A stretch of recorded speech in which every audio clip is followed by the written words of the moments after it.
Magandang hapon, ngayon ay March 3, 2026 at narito ang update ukol sa maging lagay ng ating panahon. Umiiral muli ang northeast monsoon na amihan dito sa bahagi ng extreme northern Luzon. Magdadala po ito ng bahagyang maulap hanggang sa maulap na kalangitan at posible din yung mga isolated na mga mahinang pagulan or pag-ambon sa area ng Batanes at Babuyan Islands. Dito naman sa nalalabing bahagi ng ating bansa ay easterlies pa rin ang nakakaapekto. Magiging mataas po yung possibility ng mga pag-ulan, pagkilat at pagkulog dito sa may Dinagat Islands, maging sa Surigao del Norte at Surigao del Sur. Dala pa rin po ito ng easterlies. Mostly mga light to moderate po yung ating mga pagulan na mararanasan, but possible pa rin po yung short period ng mga malalakas na pagulan. Kaya naman pag-iingat pa rin po para sa ating mga kababayan sa posibilidad ng mga pagbaha at pagguho ng lupa. Dito naman sa Metro Manila, maging sa nalalabing bahagi pa ng ating bansa, patuloy pa rin na magiging bahagyang maulap hanggang sa maulap yung ating kalangitan. Possible lang po yung mga biglaang pag-ulan, pagkilat at pagkulog dala ng easterlies. Ngayon, wala po tayong minomonitor na bagyo or low pressure area na maaaring makaapekto dito sa ating bansa. At para naman sa maging lagay ng ating panahon, bukas araw ng Miyerkules, patuloy pa rin na possible yung mga light rains dito sa area ng Batanes at Babuyan Islands, dala pa rin po ito ng amihan. Dito naman sa Metro Manila, maging sa nalalabing bahagi ng Luzon, magiging bahagyang maulap hanggang sa maulap pa rin po yung ating kalangitan. Maganda pa rin po yung panahon na ating mararanasan. Ngunit dahil nga hindi na umaabot yung amihan sa malaking area ng Luzon, ay makakaranas na din po tayo ng mainit na panahon, lalong-lalo na sa tanghali, and possible din po yung mga biglaan at mga panandali ang pag-ulan, pagkilat at pagkulog dala ng easterlies. Dito po sa Metro Manila, ang agwat ng temperatura natin ay mula 25 to 31 degrees Celsius. Bukas naman dito sa bahagi ng Surigao del Norte, Surigao del Sur, maging sa area pa rin ng Dinagat Islands, magiging mataas pa rin po yung possibility ng mga scattered ng mga pag-ulan, pagkilat at pagkulog, dala pa rin ito ng easterlies. While dito naman sa nalalabing bahagi pa ng Mindanao, maging sa area din ng Visayas at dito sa Palawan, patuloy pa rin pong magiging bahagyang maulap hanggang sa maulap yung ating kalangitan. Kung meron po tayong mga pag-ulan na mararanasan, mostly yung mga isolated rain showers or thunderstorms lamang, dala po ng easterlies. Agwat ng temperatura sa Cebu ay mula 26 to 31 degrees Celsius at sa Davao naman ay 24 to 32 degrees Celsius.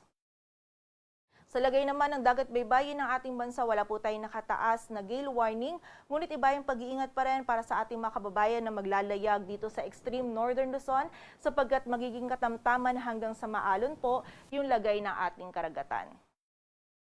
At para naman sa 3-day outlook ng mga key cities ng ating bansa, in the next 3 days from Thursday to Saturday, patuloy pa rin pong easterlies yung makakaapekto sa malaking bahagi ng ating bansa. Though by Friday and Saturday ay makakaapekto pa rin po yung amihan sa area ng extreme northern Luzon lamang. So generally dito po sa Metro Manila, maging sa Baguio City at Legazpi City, patuloy pa rin po magiging bahagyang maulap hanggang sa maulap yung ating kalangitan. Kung meron po tayong mga pag-ulan na mararanasan, mostly yung mga biglaan at mga panandali ang pag-ulan lamang na dala ng easterlies. Agwat ang temperatura sa Metro Manila ay mula 24 to 32 degrees Celsius, sa Baguio City ay 15 to 25 at sa Legazpi City naman ay 23 to 32 degrees Celsius.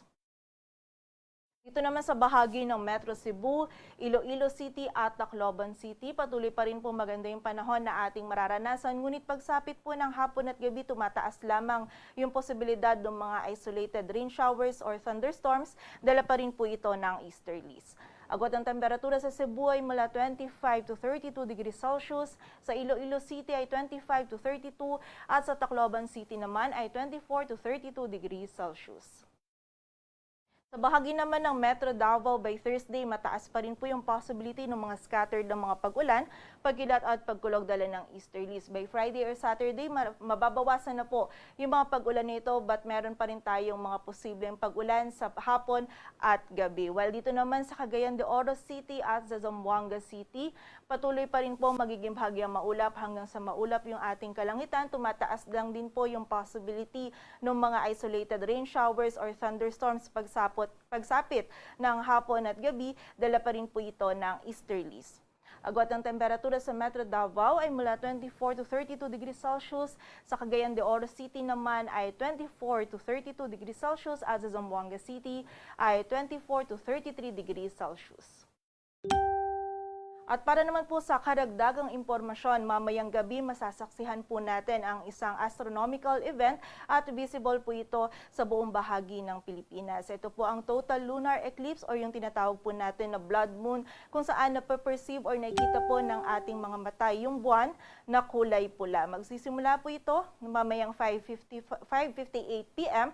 hanggang 10:25 p.m. kung saan yung start po nito ay mula sa moonrise or yung pagsikat po ng ating buwan hanggang sa pagtatapos ng eclipse. Kung saan po yung start ng ating total eclipse ay mamayang 7:04 p.m. at magtatapos po ito ng 8:03 p.m. At yung maximum eclipse po natin ay yung mamayang 7:34 p.m. So ito po yung time or duration kung saan mapaperceive or makikita po ng ating mga mata yung buwan, yung buong buwan na kulay pula. And dahil po maganda yung panahon natin sa malaking bahagi ng ating bansa or partly cloudy skies or generally makakaranas naman po tayo ng clear skies, ay makita po natin itong event na ito sa buong bahagi po ng ating bansa or sa iba't ibang bahagi po ng ating bansa. And kaugnay po na ito, inaanyayahan po natin yung ating mga kababayan na makilahok po tayo or makijoin po tayo sa aming ino-offer na free telescope viewing sa ilan po sa aming mga regional offices. Dito po yan sa may Pag-asa Astronomical Observatory sa may UP Diliman. And also meron din po tayong ino-offer na free telescope viewing dito sa may Pag-asa Northern Luzon Regional Office, sa Cebu Pag-asa Complex Station at sa Pag-asa Mindanao Planetarium.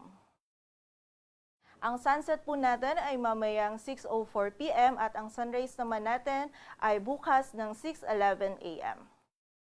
Patuloy po